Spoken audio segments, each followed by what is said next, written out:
దేవరాగం జ్ఞానయోగం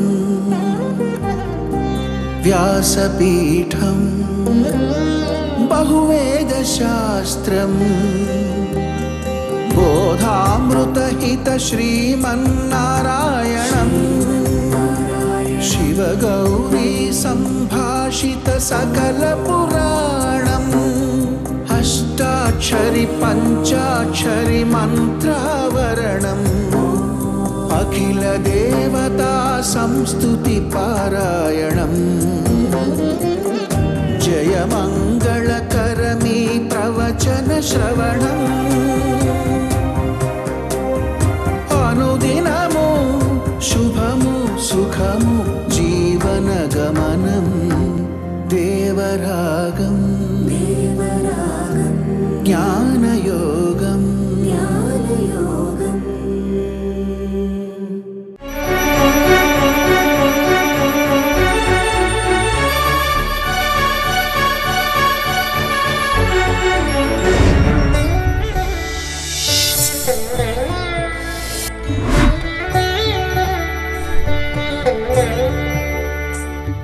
ఆపదామపహర్తారం దాతారం సర్వసంపదాం లోకాభిరామం శ్రీరామం భూయో భూయో నమామ్యహం.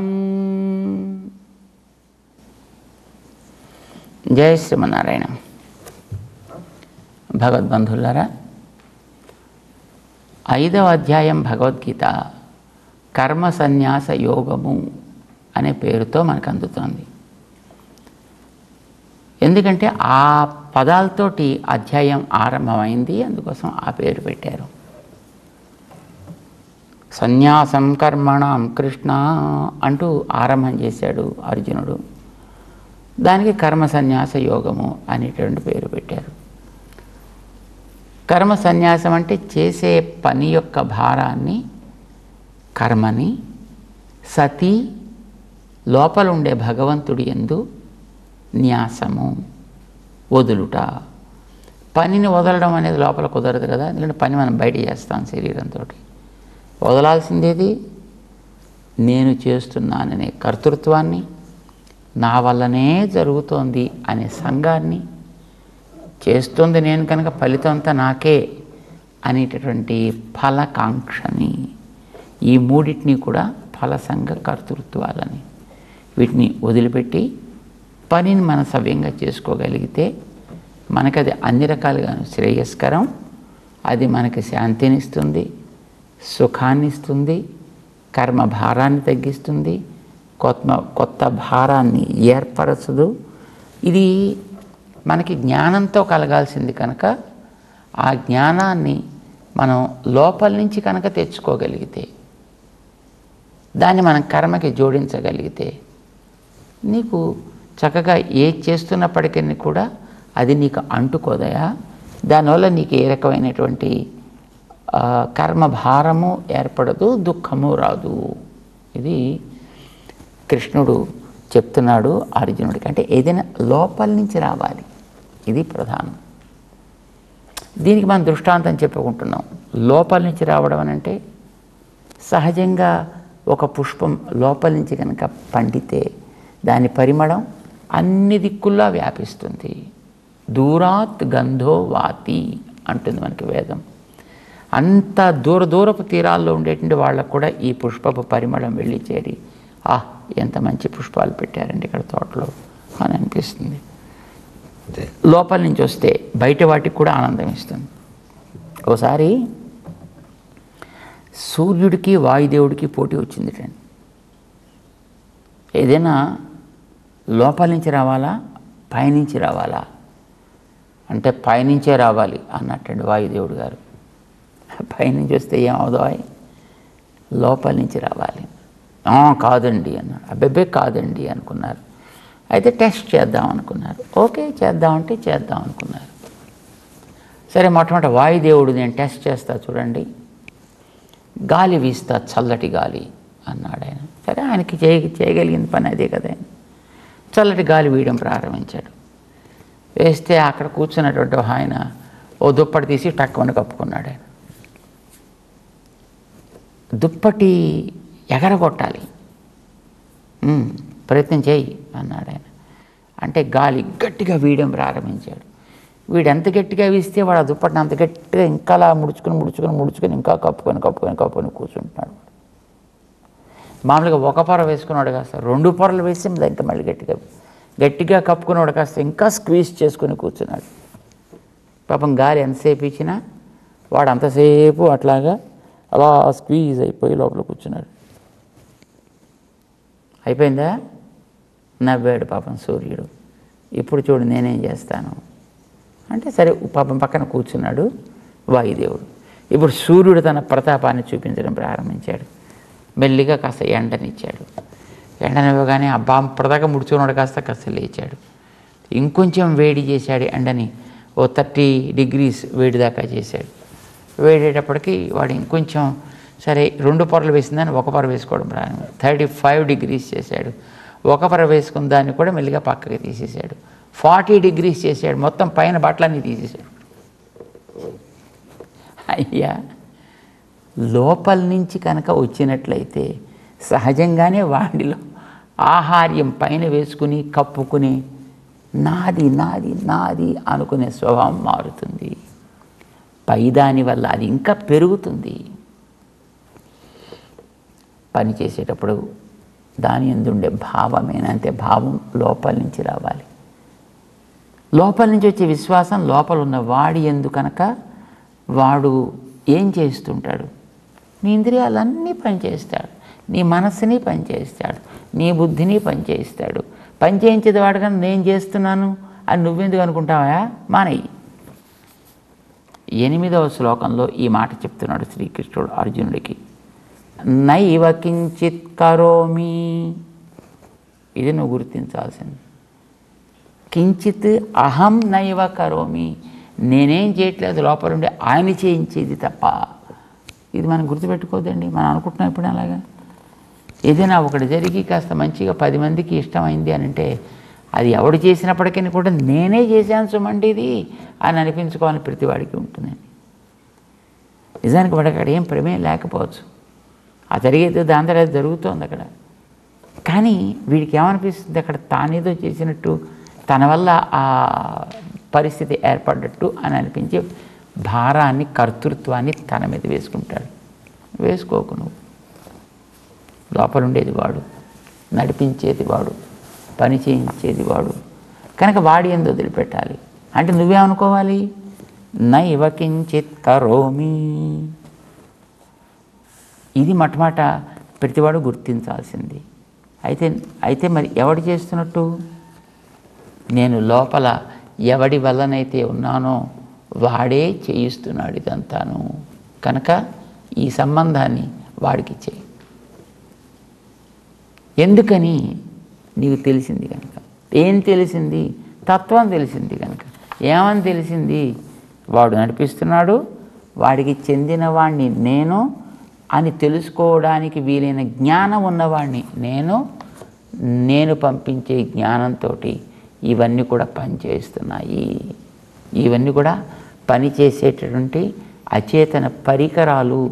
జ్ఞానం కలిగినటువంటి పని చేయించుకునేవాడిని నేను, నన్ను కూడా నడిపించేవాడు వెనకాల ఆయన. తత్వవిత్, వాడు తత్వమును సవ్యంగా తెలుసుకున్నాడు. వేటి విషయంలో అండి? అన్ని ప్రవృత్తులు. ఏమిటి ఆ ప్రవృత్తులు? 1-2 చెప్దురు చెప్పడం ప్రారంభం. లెక్క పెట్టుకోవా. పశ్యన్, శృణ్వన్, స్పృశన్, జిఘ్రన్, అస్నన్, గచ్చన్, స్వపన్, శ్వసన్, ప్రలపన్, విసృజన్, గృహ్ణన్, ఉన్మిషన్, నిమిషన్నపి. సుమారు 13 యాక్టివిటీస్ని మొత్తం శరీరంలోంచి తీసేయండి ఆయన. ఇంకా చాలా యాక్టివిటీస్ ఉంటాయి. మనం గుర్తించగలిగినవి, సుఖంగా గుర్తించగలిగినవి ఏవో కొన్ని చెప్పాడు ఆయన. అందులో మొట్టమొదటిది పశ్యన్, చూస్తున్నాం కళ్ళతోటి. మనకి చూద్దామనే ఉంటుందండి. కానీ మధ్యలో మనకు తెలియకుండానే టక్ టక్ మన రెప్పలు పడుతుంటాయి. ఎందుకు పడుతున్నాయి? అసలు పడకపోతే ఏమవుతుంది? పడకపోతే వాడిని చూసి ఇదేదో దెయ్యం పోతాం అనుకుంటారు. అంచేత రెప్పలు పడాలి. కానీ మనం పడిస్తున్నామా రెప్పల్ని? ఇది మనం ఆలోచించాలి. మనం చూసేటటువంటి వస్తువులన్నిటి మనమా చూస్తున్నాం? చూడాలనుకున్న వాటన్నిటిని మనం చూస్తున్నామా? చూడదగిన వాటన్నిటిని మనం చూస్తున్నామా? ఆలోచించాలి. ఎందులోనైనా మన కర్తృత్వం ఉందా? దేంట్లోనూ మన కర్తృత్వం లేదండి. అప్పుడప్పుడు కూర్చుంటే మనకు తెలియకుండానే అలా నిద్ర వచ్చేసి కళ్ళు వాలిపోతుంటాయి. పోనీ అందులోనే మన కర్తృత్వం ఉందా? ఉంటే అసలు మన రెప్పలు వేయం కదా. ఎందులోనూ మన కర్తృత్వం లేదు నిజానికి. కానీ ఎంత మొత్తం నేనే చూసా, నేనే చేశా అని ఒక రకమైనటువంటి అహంభావాన్ని, ఒక రకమైనటువంటి గర్వాన్ని మనం పొందుతామే. ఇది తప్పు. పశ్యన్ శృణ్వన్, వినికిడి కూడా అంతేనండి. నిజానికి మనం కావాలనుకుంటే వింటలేదు, మనం వినాలనుకోం కూడా.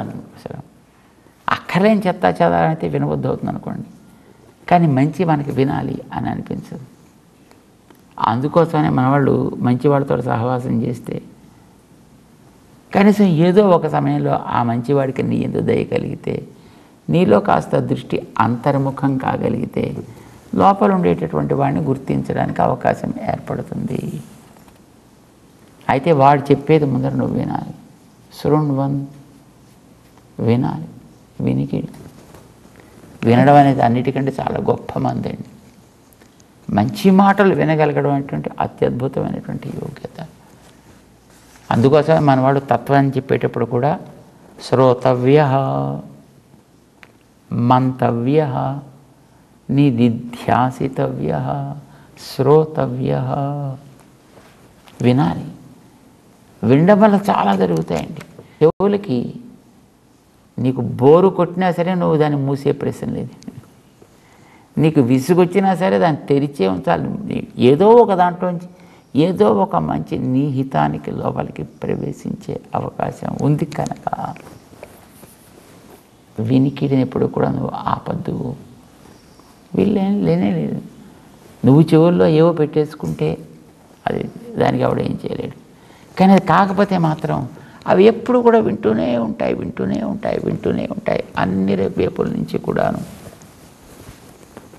అందులో ఏది మంచిదో అట్టే పెట్టుకో, ఏది మనకి పెద్దలు చెప్పారో దాన్ని అట్టే పెట్టుకో. మిగతా దాన్ని పట్టించుకోకుండా వదిలే వాటి మానది క్రమంగా అవన్నీ తొలగిపోయే ప్రయత్నం చేస్తాయి. దానివల్ల ఏమవుతుంది? లోపల పేరుకున్న గతంలోని ప్రాపరాసిపోతుంది. కొత్తగా ఏర్పడాల్సినటువంటిది ఏది కూడా ఉండదు.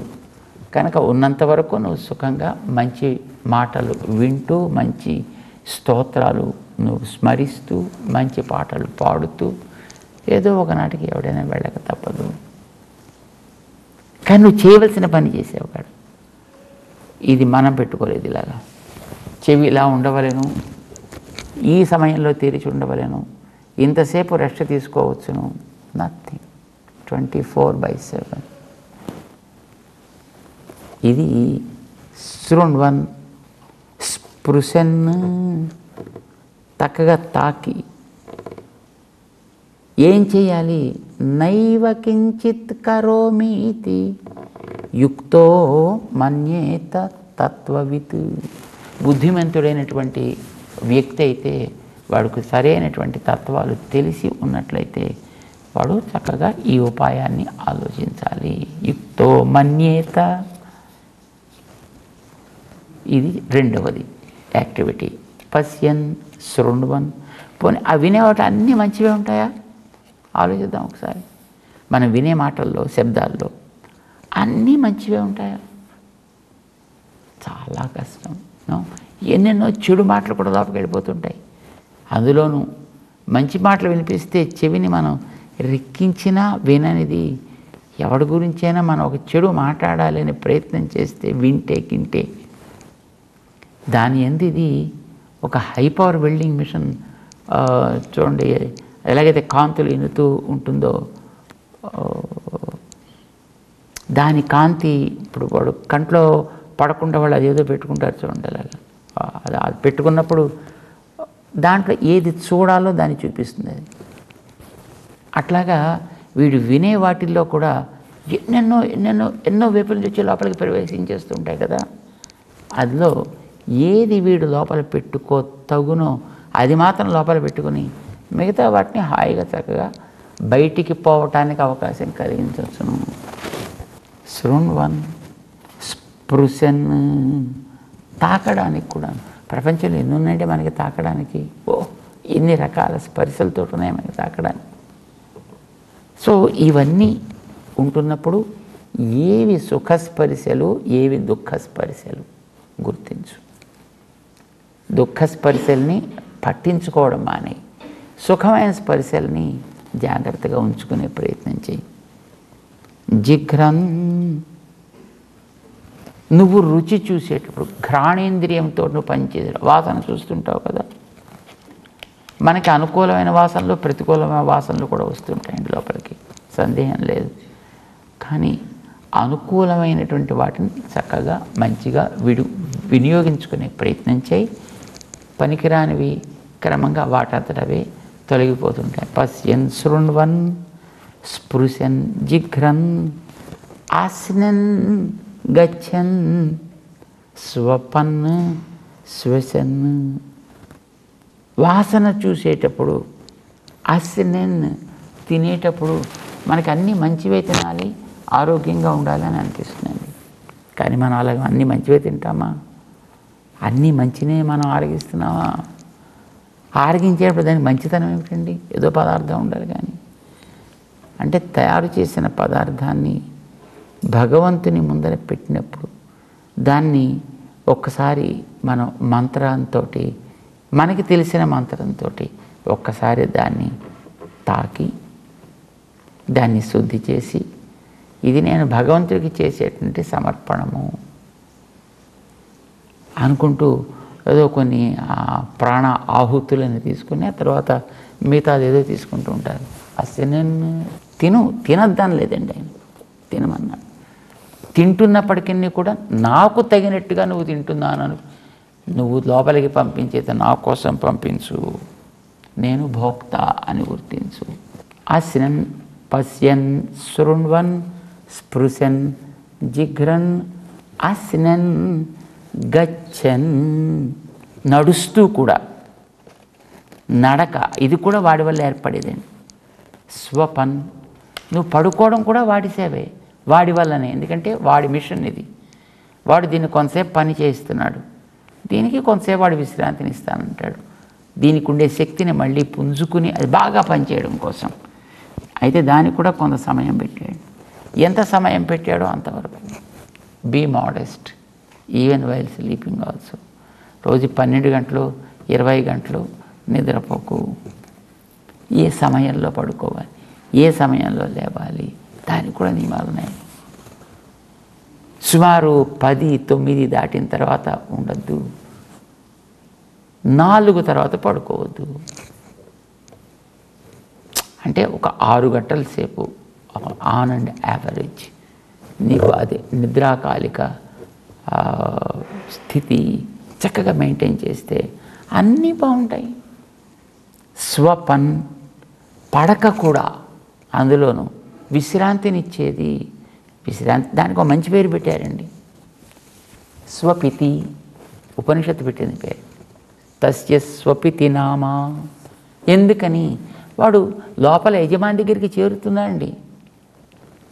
బయట ఇంతవరకు జ్ఞానాన్ని పంపించి రకరకాల పనులు చేసిన వాడు ఆ జ్ఞానాన్ని అంతటిని మళ్ళీ వెనక్కి తెచ్చేసుకుని అన్నిటిని తన దగ్గరికి తీసుకువెళ్ళి ఆ రికార్డ్స్ అన్నిటిని కూడా సరి చేసుకుని సెట్ చేసుకుని చెక్ చేసుకుని అన్నీ టాలీ అవుతున్నాయి లేదా జాగ్రత్తగా చూసుకుని వీటన్నిటినీ లోపలికి తీసుకువెళ్ళి అప్పుడు అక్కడ ఉండేటటువంటి ఆ స్వామి దగ్గర విన్నవిస్తాడట. విన్నవించాలి అంటే భగవంతుడితో చేరే సమయం అది. నిద్ర అంటే చాలా బాగుందండి, నాకు రోజంతా దేవుడితో చేరాలని ఉందండి, చాలా మంచిది. కానీ అలా చేరితే రోజంతా చేరినట్లయితే వాడు చెప్పిన పని చేయడం మనం మానేస్తున్నాం కనుక అలా చేరకూడదు. ఏది నియత సమయమో వాడు చెప్పాడో అంతవరకే వాడికి దాన్ని వాడాలి, మిగతాది వాడు చెప్పిన పనుల్లో పెట్టాలి. అయితే అలా పడుకునేటటువంటిది అది ఉత్త నిద్ర, తామస నిద్ర అవుతుంది. వాడితో చేరుతున్నానని గుర్తించి చేసే నిద్ర సాత్విక నిద్ర అవుతుంది. నిద్రపోవడం అంటే స్వపితి స్వగుంహ్యపీతో భవతి, స్వశబ్దవాచ్యుడైనటువంటి పరమాత్మతోటి అపీతో భవతి. చక్కగా వాడికి ఆంతరంకుడుగా వెళ్ళి అక్కడ ఉండి వాడికి సేవ చేసుకుంటున్నాడు. వీడి చేసేవని వాడికి విన్నవిస్తున్నాడు. వాడేదో కొన్ని గైడెన్స్ ఇస్తాడు, మళ్ళీ అవి తీసుకుని మళ్ళీ వీడు బయటకు వస్తాడు వాడి పని చేయడం కోసం. అంచేత నిద్ర కూడా వాడి సేవ అనుకుంటూ చేయ తప్ప నేను నిద్రపోతున్నాను అనుకోకు. నైవ కించిత్ కరోమి, నేను కాదు నిద్రపోయేది. స్వపన్ స్వెసన్, గాలి సంచారం కూడా మన వల్ల జరగట్లేదండి. నిద్రపోతున్నాం అని అనుకున్నప్పుడు కూడా గాలి సంచారం సాగుతుంది. అంటే మరి మనమా చేసేది? నో, అది లోపల ఉండేవాడెవడో వాడు దీన్ని నడిపిస్తున్నాడు. ఇది జ్ఞాపకం పెట్టుకుంటే చాలు మనకి. అంచేత ఆయన నైవ కించిత్ కరోమీతి యుక్తో మన్యేత తత్వవిత్, తత్వాన్ని చక్కగా తెలుసుకునేటువంటి వాడు ఈ విషయాన్ని కూడా జాగ్రత్తగా గమనించి చేసే పనులన్నీ నేను కాదు చేసేది, లోపల నుండి వాడు చేస్తున్నాడు, నాకు కాదు చెందేది, లోపల వాడికి ఇవన్నీ చెందుతాయి. ఫలభోక్తని నేను కాదు, నువ్వే ఫలభోక్తవయా అని వాడికి అర్పించడం. పని చేయండి కానీ కృష్ణార్పణమస్తు వాడికి అర్పించండి. ఇది మాటలతో అక్కర్లేదు, లోపల అనుకుంటే చాలు, లోపల భావనలో సాగితే చాలు. యుక్తో మన్యేత అది చెప్పడం కూడా అలానే చెప్పాడు, వదేత అని చెప్పలేదండి. నువ్వు చక్కగా భావన చెయ్యి, నువ్వు తత్వ విధుడవు కా అంటూ ఆయన ఇంకా మిగిలినటువంటి క్రియాకలాపాలని ఏమేమిటవి? శ్వసన్ ప్రలపన్ విసృజన్ గృహ్ణన్ ఉన్మిషన్ నిమిషన్నపి ఇంద్రియాణి ఇంద్రియార్థేషు వర్తంత ఇతి ధారయన్. ఇంద్రియాణి ఇంద్రియార్థేషు వర్తంతే, ఈ ఇంద్రియాలు వాడిచ్చినవి, ఆ పైన ఉండేటటువంటి పదార్థాలు వాడిచ్చినవి కనుక వాడిచ్చిన పదార్థాలతోటి వాడిచ్చిన ఇంద్రియాలని వాడు వాడుకుంటున్నాడు. ఈ నిశ్చయము వీడికి నిలకడగా ఉండవలే. అది ఉంటే ఇప్పుడు నేనేం చేస్తున్నాను కనుక ఎస్ అవి వాటి పనులు చేస్తున్నాయి, వాడు ఆదేశించిన క్రమంలో చేస్తున్నాయి కనుక వీడు శాస్త్రీయమైనటువంటి ప్రవృత్తి కలిగి ఉంటాడు. వీడికి అది బంధకం కాదు, మిగతా వాళ్ళు దాన్ని ద్వేషించరు అప్పుడు. కనుక ఇది మనకు కావాల్సిందే, యుక్తో మన్యేత తత్వవిత్.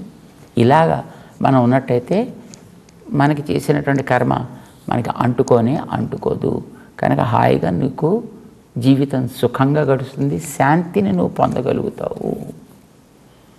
అంచేత కర్మ గొప్పదా జ్ఞానం గొప్పదా అని కాదు ప్రశ్న, రెంటిని కలిపి భారాన్ని వాడి మీద పెట్టి ఎట్లా చేయాలి అనేది ఆలోచించడం మన కర్తవ్యమయ్యా అంటూ 8, 9 శ్లోకాల్లో శ్రీకృష్ణుడు మనం చేసే 13 రకాల విభాగాలుగా కర్మల్ని చేసి వాటిని ఆయన యందు నిలిపి చేయుట అనే అభ్యాసాన్ని మన చేత చేయిస్తున్నాడు.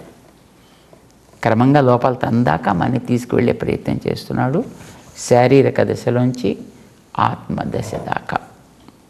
జై శ్రీమన్నారాయణ.